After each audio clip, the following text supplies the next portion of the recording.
All right, we're live. First time in, 3-4 years, Danny? Sure thing. Cleveland Browns Methadone is back. We're like Josh Gordon. We get suspended for a long time. We come back, and we are on top of our game once we do. Mr. Danny Feedback, take it away.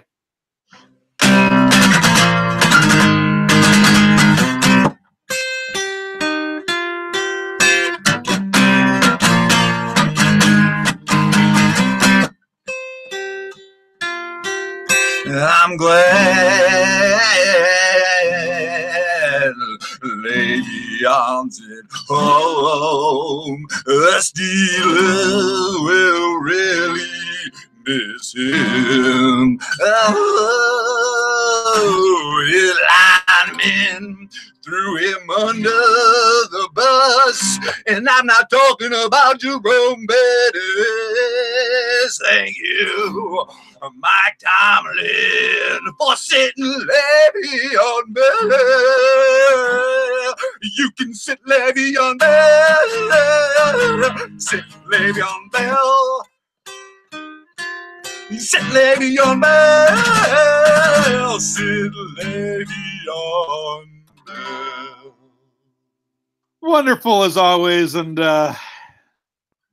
we're back for another 2018 Browns season. We went completely dark during the Sashi Brown era, I think for good reason. We missed the win. We missed the win. We missed Jamie Meter's blocked field goal. So, an interesting note. Tomorrow, there is a tropical storm remnants that is hitting Cleveland. Nice. The tropical storm name is Tropical Storm Gordon. Wow. Now, if that's not a sign that the winds of change are blowing in the Steelers-Browns rivalry, I don't know what is. I think you're on to something, buddy. Up to 9 inches of rain. It's going to be a complete mud bowl. Nice. Wow. You're getting my type of weather up there. Yes. I think you're going to be in for a little bit of a storm in next week. Is that what they're calling for? God, as long as it's not last year.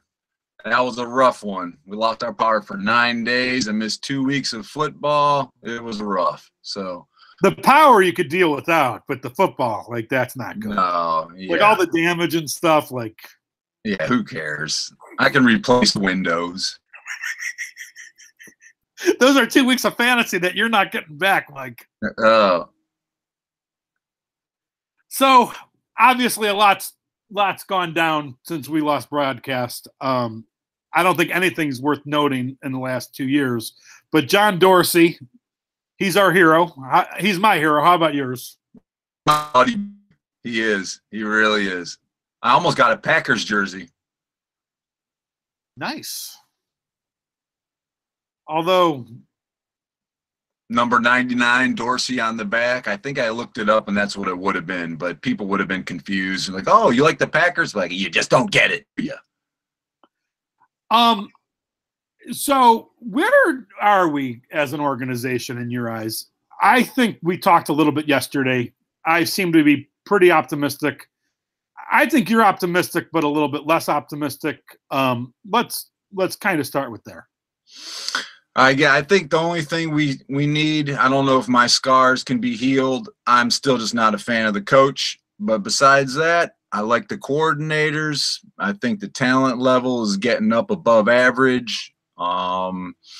So I think this year will be a good year if Tyrod stays healthy, because once you put in a young quarterback, you usually go through growing pains. That's just the way it goes. Now, here's my thing. Like, sometimes it might sound like I come off as a Hugh Jackson apologist, which I'm not. I wasn't really all that excited when we hired him. That being said, I think that part of the problem in this organization is that we do continually change coaches, and like, that's not good. You need some continuity. Now, there is no excuse for 1-31. One of my all-time favorite NFL films actually was the Giants versus the Redskins during the strike year, and all the Giants came back. They crossed the picket line. The Redskins, none of the Redskins crossed the picket line. And Joe Gibbs beat the Giants with replacement players. You know what I mean? So, like, good coaching does win games. I am not going to dispute that. But I'm kind of glad that they're keeping Hugh Jackson. That was not NFL talent. You do have to win more than one game out of 32, grant you. But this change for the sake of change that they go through is not good. Yeah. So that's where I stand on that. And if he doesn't get it done this year, you toss him out like garbage. Yeah, I totally agree with that. I mean, everybody comes in with the plan, the 3 to 5 year plan, and we fire them after 2 years. I mean, it's ridiculousness. They did that even more so this last time was, oh, we're totally going to strip it down. This is going to take years. And then same thing. They just give them a couple years and they get rid of them. I mean, you're going to have to ride it out with someone eventually. So I'm really hoping they keep Dorsey for a half a decade minimum. You know what I mean? Let him build, let him build, let him build. He'll take control of the coaching and the coordinators. I think in some ways he already has. And, you know, this Browns media who I've like, we almost made it our whole thing to basically, you know, pummel them into submission every episode. But oh boy, he's having PSTD right now. Today this week, the news was that Gordon is not starting, which that doesn't mean anything in NFL football. You know what I mean? Like the very first play of the game. Yeah, that's what that means. So they're making this big issue that, you know, Jackson, you know, said, of course he's going to start last year. And this year, you know, he's being punished for, you know, whatever went down. That whole thing was crazy this year that he didn't show up. But do they not know that there's a new general manager? That general manager had not been in place yet. And that isn't Hugh Jackson that's making that call. That's Dorsey saying, you've got to sit him a little bit. You got to sit him in the first series. Duh. Like, they're making controversy for the sake of controversy. Can't they use a little bit of judgment? It amazes me. It's a little bit ridiculous, but it's overblown. He'll be in there for what, you know, it'll be good. It won't be a big problem. They named a tropical storm after him that's coming to Cleveland. Like, I think that means something. Now, tomorrow, it's going to be interesting because despite, you know, what people think, heavy rain actually usually aids the passing game because receivers know where they're going. Defenders do not know where the pass is going. That being said, wind does not help the passing game, and there's going to be 30 to 40-mile wind gusts.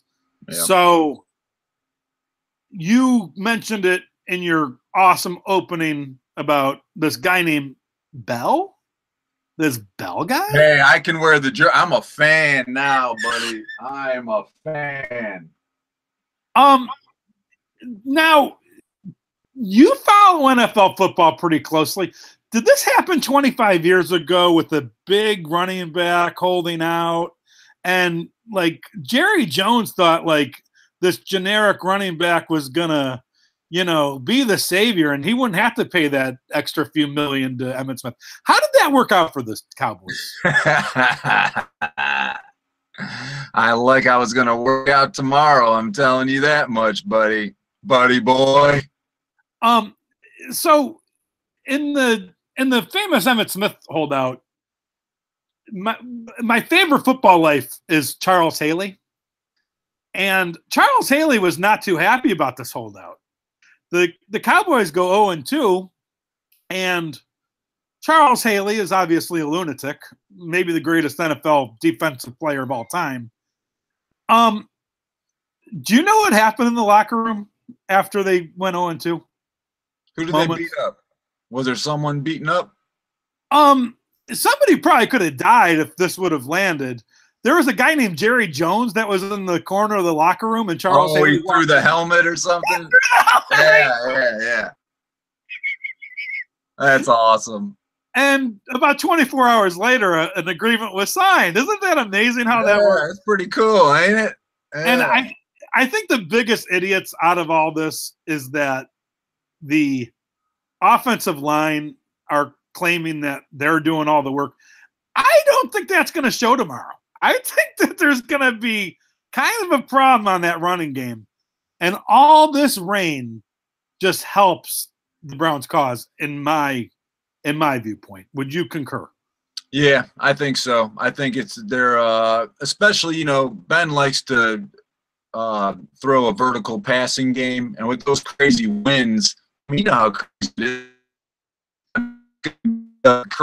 Get all over the place. Like, you're going to throw it up 50 yards in the air. Good luck where it lands. I mean, seriously. And that's actually really where they're going to miss Bell, is because the dink and dunk game can work. Because, if you're throwing screens and little outs to the running back. To the best receiving running back in the freaking league. Yes. Probably since LaDainian Tomlinson or Marshall Faulk. I mean, you know what I mean? Yeah, probably since Marshall. Yeah. So and this Cook can't catch. I mean, like, he has no track record, at least. He is not, one of these multi-purposes back. That actually, Duke Johnson wasn't used too much in preseason, but I think we'll see a heavy dose of him, with little quick passes and things like that, and then Hyde doing the heavy running through the gaps. So that's kind of what I see tomorrow.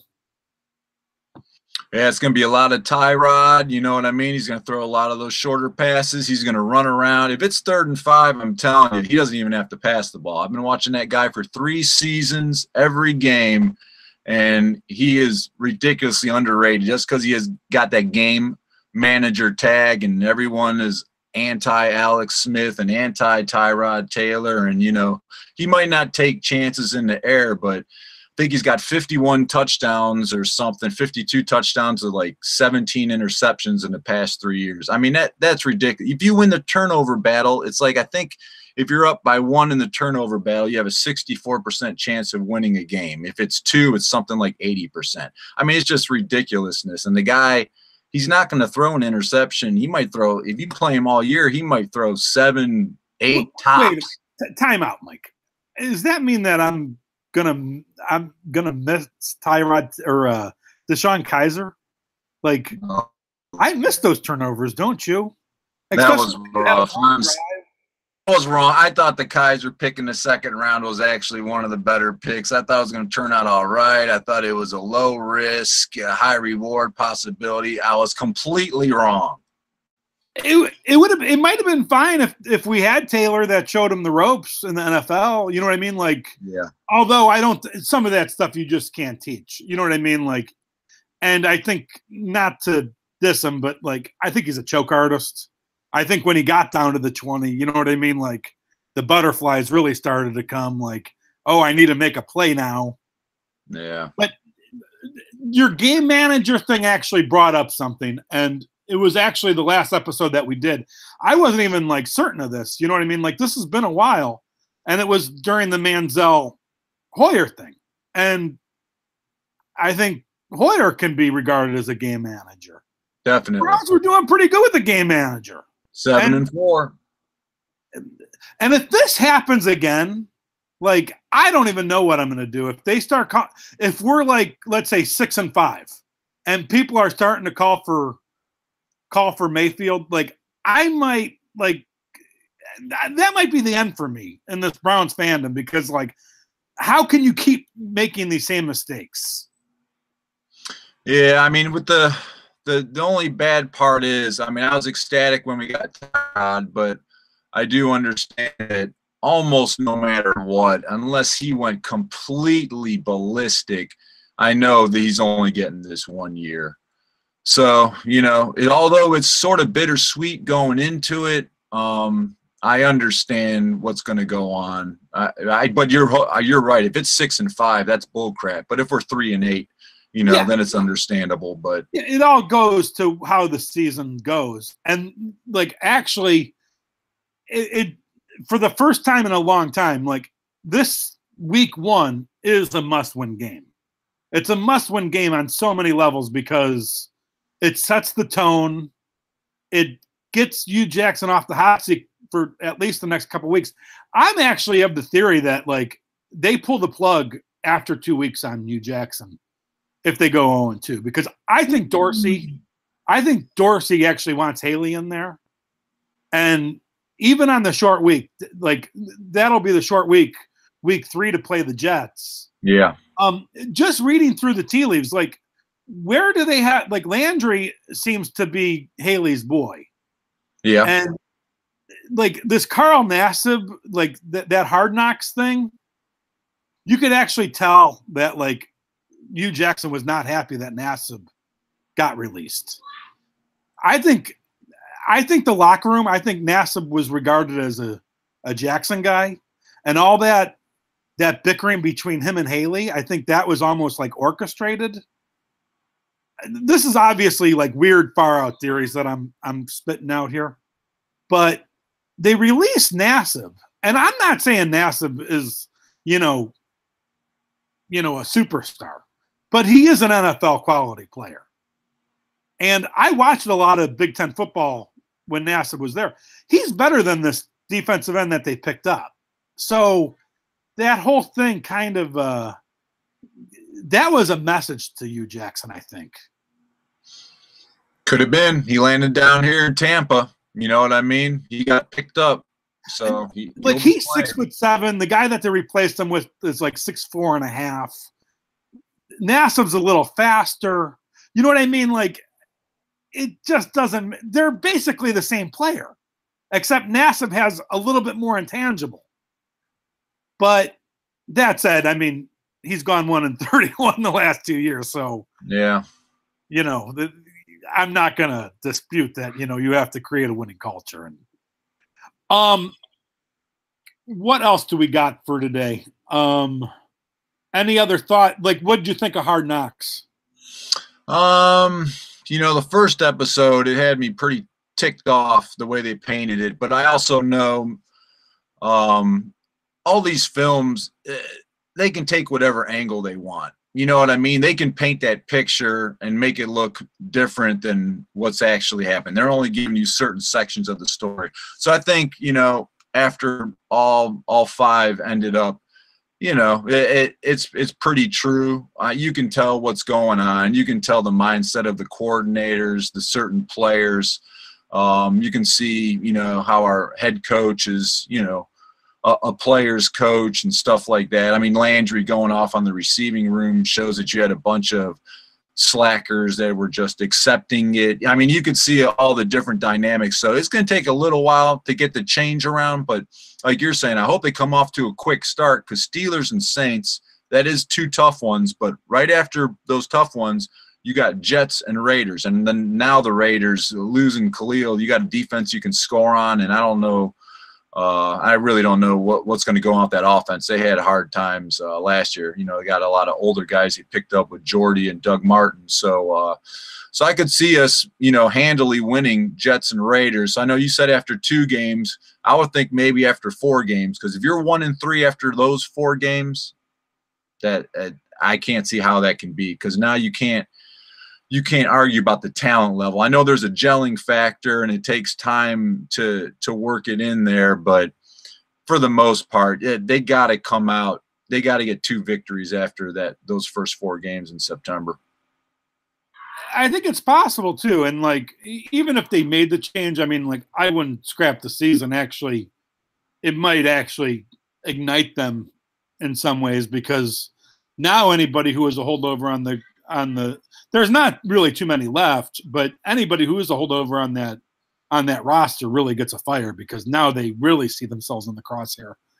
My knock on Hard Knocks was, in years past, and like it was the most interesting to me were the general manager and like people talking about personnel, and that was all, you know, it must have been agreed to that that's not being discussed here. And yeah, you're right. Yeah, they did that a lot last year with Tampa, especially. They had that Tampa GM was a large part of that. Yeah.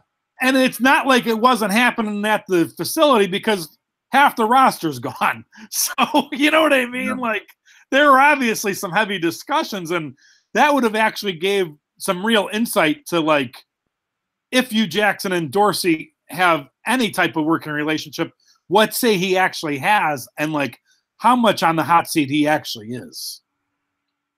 Yeah. Well, you know, he didn't pick that coach, so, you know, yeah, Haslam can tell him whatever, but I don't think he picked offensive coordinator, and that's the real, you know what I mean? That's the real thing right here is that, you know, it's kind of a weird dynamic when everybody, Haley wants this job, you can tell. Hey, I got no problem with them taking it. I'll tell you the truth. I like the coordinators. I like them quite a bit. You can't have the defensive coordinator as a coach because he's a freaking lunatic, but I like him as a defensive coordinator. I like the lunatic. Yeah, I like the lunatic. I really do too, man. I hope he doesn't go a little too crazy with the blitzes and leave a bunch of wide open passes down the field. But you know what? If you're going to do it, this might be the week to really let it out, because I would not be scared of that running game. And you know Big Ben, he might be strong, but he's also fragile. If they knock the crap out of him, the game's over. Put in a backup queue. It really is. This rain does kind of scare me because, like, what I'm thinking, if he says, you know, Miles, if you get a sack, he might actually have Myles Garrett start waterboarding Ben Roethlisberger on the ground. I like where you're going with this. It's a plan. I just don't want to see I don't mind the waterboarding. I just don't want Myles Garrett suspended. That's what concerns me. Well, this is going to be an entertaining one. Oddly enough, last year's was a lot closer after that whole opening block debacle. It was completely going to go downhill, and they somehow clawed their way back to make that an interesting game. This is the one they got to take over. They got a stable of running backs. They got offensive weapons. They got a quarterback that I think is a great quarterback. I don't think he's just average. I think with his mobility and the way he handles the ball, you know, he might not throw for 300 yards a game and throw a bunch of bombs, but if he has more than one-on-one, he's going to chuck that ball. You understand, his all he had was LaShawn McCoy. That dude had nothing else for Buffalo. Watkins was always in and out, in and out. They got rid of Woods. They got rid of Watkins in Buffalo. He had crap. He had, Clay for a tight end? I mean, he's surrounded by, like, physical studs. If Njoku catches the ball, I mean, come on, man. It's going to be ridiculous. The offense is actually reminiscent of 2007. You know what I mean? Actually, with, like, obviously Derek Anderson had a stronger arm, but, like, I would say Taylor is actually a more capable quarterback. But, I mean, like, look at the weapons and compare them to what we had. Edwards and Jarrah Vicious, Jamal Lewis, Kellen Winslow. Like, actually you could argue that this is actually on paper more talented with, depending on how Callaway comes out, but with Gordon and Landry, I mean, that's top 5 receivers if they're clicking. Now, I mentioned this to you yesterday. Landry does kind of scare me because it's more of a possession receiver. I don't think he's going to be the big playmaker type. They did overpay him. I think some of the stuff that we're seeing here, like with that speech that you brought up, I think that's a little bit phony. He's a hothead. Nobody in Cleveland has mentioned that, like, he beat up his wife. Like, that was on film. You might remember that being down in Florida. Did you remember that? Yeah, he got in trouble I think it was last year. Yeah, I remember. I didn't know exactly what turned out with that. So there's a little baggage there, but my concern is that he's a glorified, And like, instead of being a poor man's version of somebody, I see him as a rich man's version of Brian Brennan. And that's no knock on Brian Brennan. Brian Brennan actually was probably a better deep threat. I don't think Landry, and they're trying to make him a deep threat. I don't think he has it. He doesn't have the speed. Well, we'll see what happens. I know they didn't use him too much that way in Miami. He really was more of the short type of, running a lot of those slot routes and good for 100 catches a season. And, usually only like 3 to 5. Last year, I think he actually did get more touchdowns. I forget what it was, but I think he actually did come out with 7, 8, or 9 touchdowns. But per usual, to expect out of him, you're going to get somewhere around, 6, 7 catches a game, 70, 80 yards, and you're probably going to get 5 or 6 touchdowns.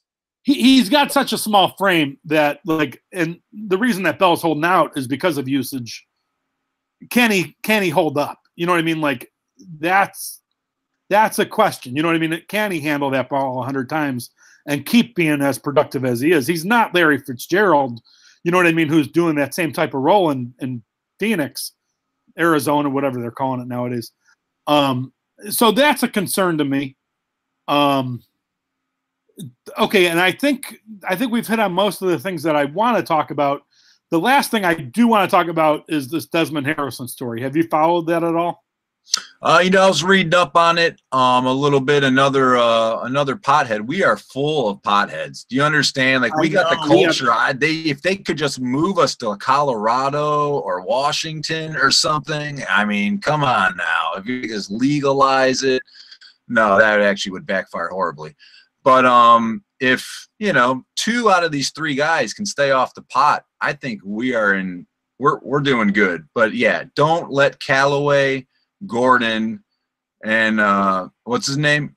Desmond Harrison. Don't let them hang out. Do not let those 3 guys hang out together. Please don't do it.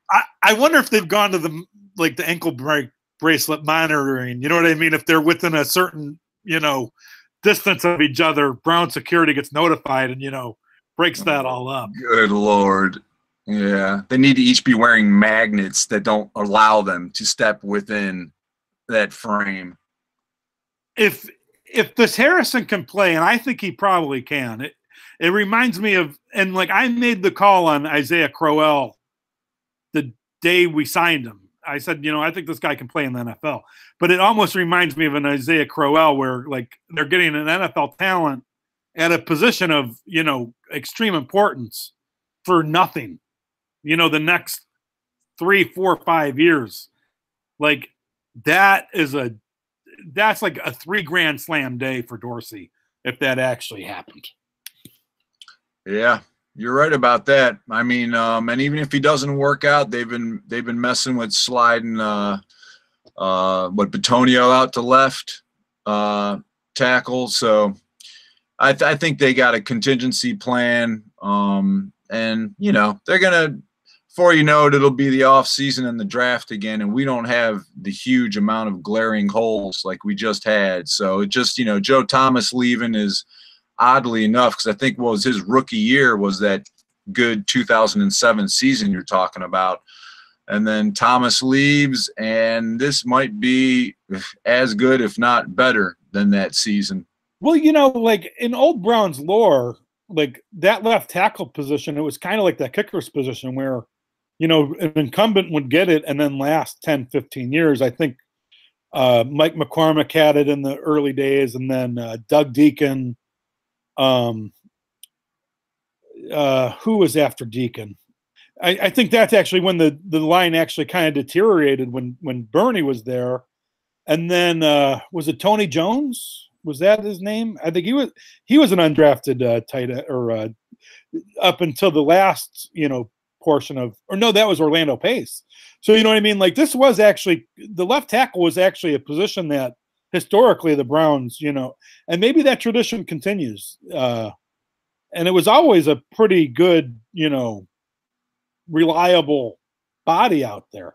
Now, before we end, did you lose a bet by actually having a Le'Veon Bell jersey? No, I'm sorry, but I've crossed to the dark side.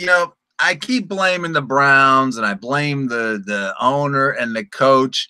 And then I start thinking about the spiritual world, and I think maybe I shouldn't be wearing all this Browns gear. So I got this Le'Veon Bell jersey, and it's been working out, buddy. That's all I know. I'm just going to ride with it. How can I not? We might go 16-0, 19-0. Come on. I'm coming for you, Grossy. You never talk about the 19-0 possibility. God, you and Mary Kay. Really? God.